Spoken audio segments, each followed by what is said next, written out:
order for you to change the narrative. Our history did not start from slavery. No, we have our own history, we have our own culture, we have our own heritage before the slave trade came. So it has been 400 years since we have separated. So there are so many things that we get it and sometimes we don't get it. So we need to revert, come back to where it all started, come back to our source in order to get everything and understand everything before you go back. So your coming here is basically you being prophet. Because if you could recall, all your ancestors' greatest wish was for them to be able to come home. Yeah. Majority could not. So if today you are coming home, then it means you are really their wildest dream, because their dream has been fulfilled by you. We live in a system that has been manipulated, which you all know. But this manipulation of the system have led to so many questions that have been put into the minds of our brothers and sisters from the African descent. Sometimes when you think carefully about that question, you always say it's a relevant question to ask, which many people have been asking me such questions. They come over to Ghana, they see how much we love you, they see how much you are free, in here your blackness is even enough. You know, sometimes get too confused and you ask questions like this. So Kofi, with all the love that you are showing us, if you love us, why then did you sell us? If you love us, why then did you sell us? A lot of people have asked me so many of such questions.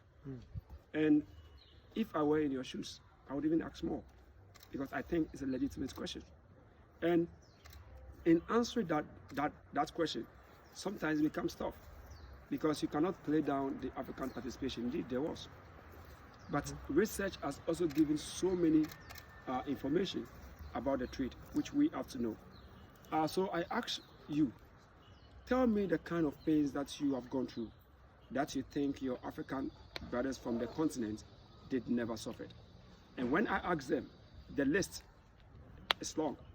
Police brutality, segregation, discrimination means a lot. And everything that you say is true. But I always say to you that, look, sometimes when you want to understand the pain the trade cost, you should also try to understand from my point of view. If you are able to understand from my point of view, then together we will understand why it all happened. And people ask me why. I said, look, I read a book with the title The Transatlantic Slave Trade, Landmark, Legacies and Expectation by J.E. Akwanda. In that book, they stated in terms of percentage how many indigents were for the trade and how many of them were against the trade. According to the book, 1% of the indigents were for the trade and 99% of us were against the trade. Today, the 99% of us are being blamed for the pains that was caused by the 1%. But I'm going to present you with two scenarios. I want you to give me the answer and tell me why you would choose a particular scenario.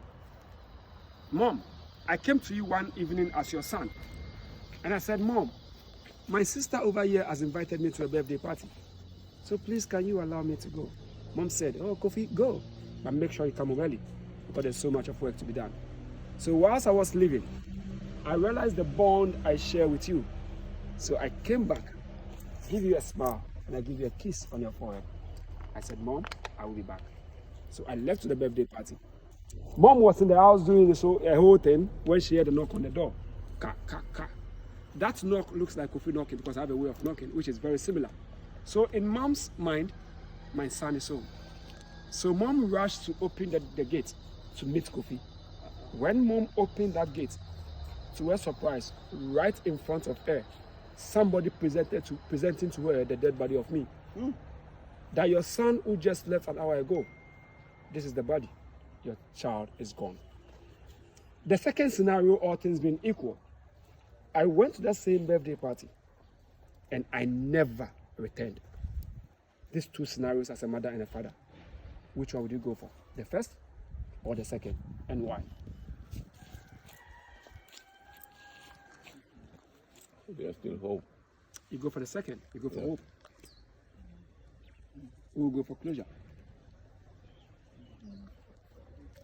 All of you go for hope. Okay? I'm the only one that will go for closure.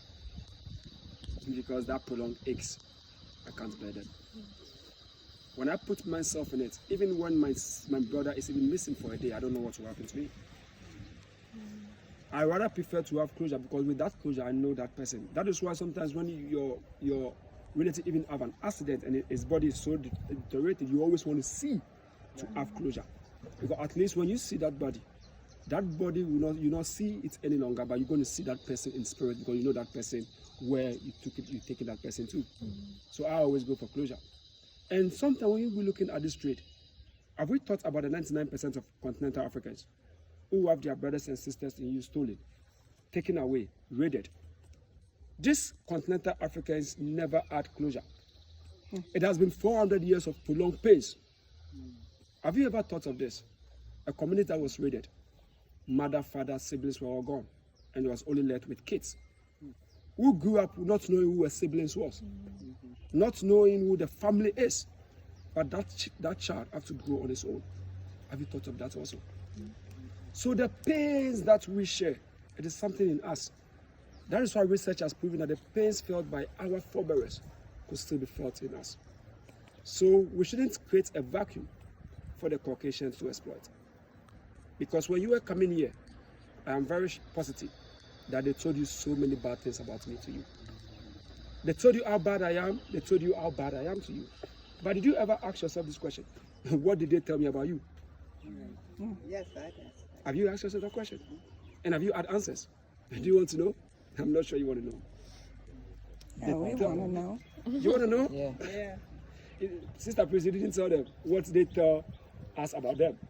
They said you guys are already educated, you are drug addicts, you are thieves.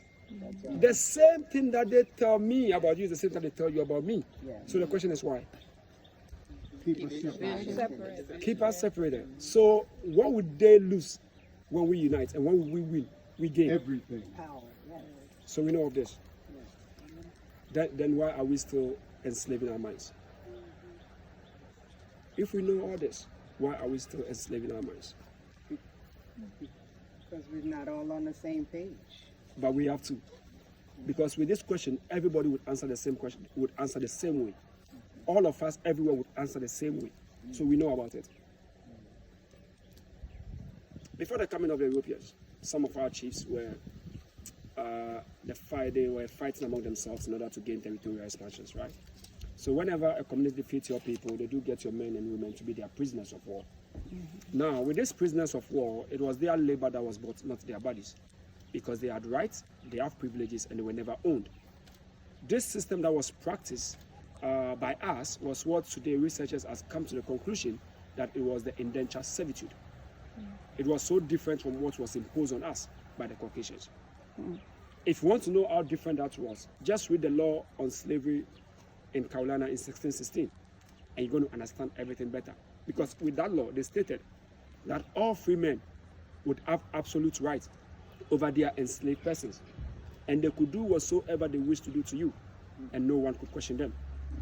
So in that enactment, the difference between your sunglass and an enslaved person is that the enslaved person has a soul, but the same way you could easily break your sunglass was how the spirits of an enslaved persons were broken.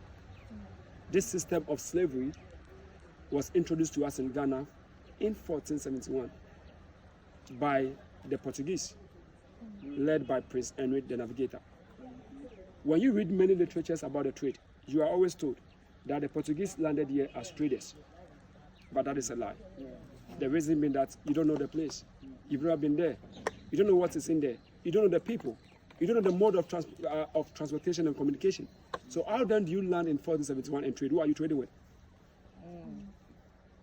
When they were coming, the truth of the matter was this. When they were coming and they were exploring and they got to the shore, they saw you and you caught their attention. They saw how organized you were, how the sun could smile on your skin, and they also saw how you know God. Because King Leopold said, when you get to Africa, never tell the Negroes about God, because they know who God is. When they saw all these things about you, they knew there's something in you. They wanted to know what that was. But how do they get it? That is when they used you to get it. They capitalized on your hospitality. Let's get another sheet.